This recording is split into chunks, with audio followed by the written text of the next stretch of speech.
Over the next few minutes, I'm going to briefly explore using technology in the classroom and some issues that come up when technology is brought into a school or classroom.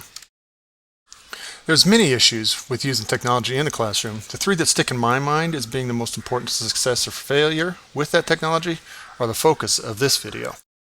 These three issues are access, fear of the new, and training. Let's start with access. Access to technology is an issue which affects everyone in a school, but for this video, I'm going to focus on the students. Let's start with some statistics. I teach 7th grade, so my statistics are going to be about 12 and 13-year-olds. Slightly more than 2/3 of 12 to 13-year-olds own a cell phone. 23% of kids that age have a phone that is a smartphone. The reason I focus on cell phone use is that in my experience, very few kids have tablets or laptops that they're willing or allowed to bring to school.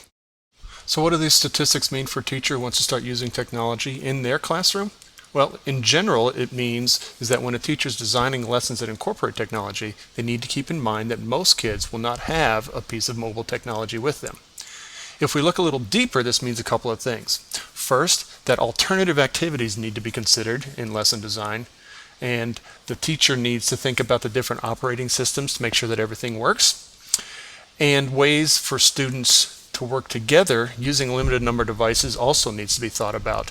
That way everybody can always be involved. So we've seen how access is an issue which affects students. It affects teachers as well, but let's move on now to an issue that affects teachers mainly, and through the teachers affects their students. I call this issue the fear of the new. This fear of the new is something I run across in my role as a technology mentor at my school. It made me ask why teachers are afraid of new things, especially when these things involve technology. I came up with 3 big reasons. We all know the kids aren't afraid of new technology, so why are the teachers? What I've been doing works just fine for years. Why should I change is something I've heard from teachers. This is a valid concern because, quite honestly, using a technology tool for the first time can be time-consuming and intimidating. A prime example of this is PowerPoint. When PowerPoint first started, there were a lot of teachers who did not want to switch from their overhead machines or blackboards or whiteboards, but now just about everybody uses PowerPoint, and I don't know anybody who would want to switch back to the way it used to be. Another phrase I've heard quite often is, "I just don't get computers." I hear this excuse a lot, even though it seems to me to be a little bit of a cop-out from people who are just afraid to try something new. They may have valid reasons for their fear, but in today's world, especially in education, they must be able to get past those fears. Everything at a school is headed towards using computers. Attendance, administration memos, presentations, gradebooks, everything. Teachers have to use computers, so they have to get past this fear and this whole mindset of, "I just don't get it." They have to get past that. The last piece of this fear of the new issue is a big one, and that's evaluation concerns with using technology. If a teacher finds out that use of technology in their classroom is going to form part of their evaluation, it ratchets up their anxiety and may cause teachers to use technology as little as they can possibly get away with.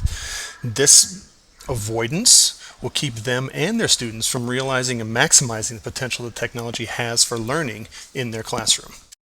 Last issue I want to talk about when it comes to using technology in the classroom before I move on to some suggestions is training.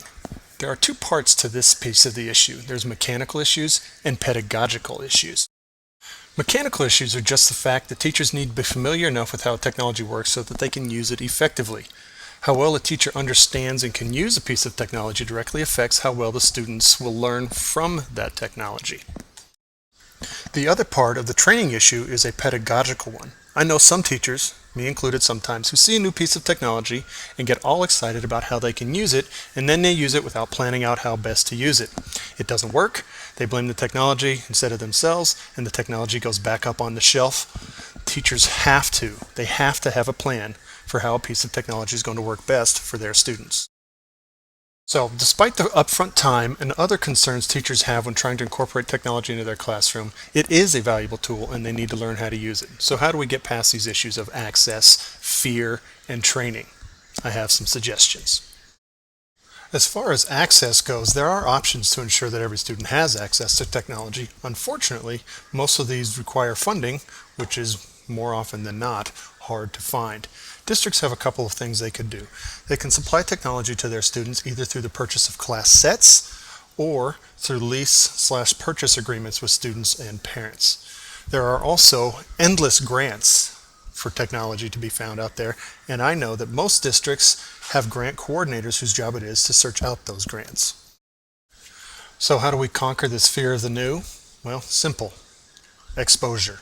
Computers and technology in the classroom are here to stay, and the only way teachers can get over their fear is to actually use it. Just as diving off a high dive the first time is quite frightening, using technology for the first time can also be quite frightening. But diving off a high dive and using technology, both of those things get easier the more often they are done.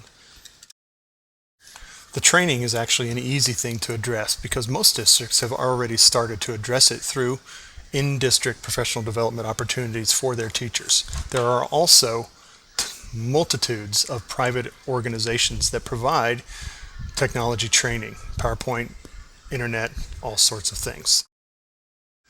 Thanks for listening. This has been the Module 6 project for ETCV 511.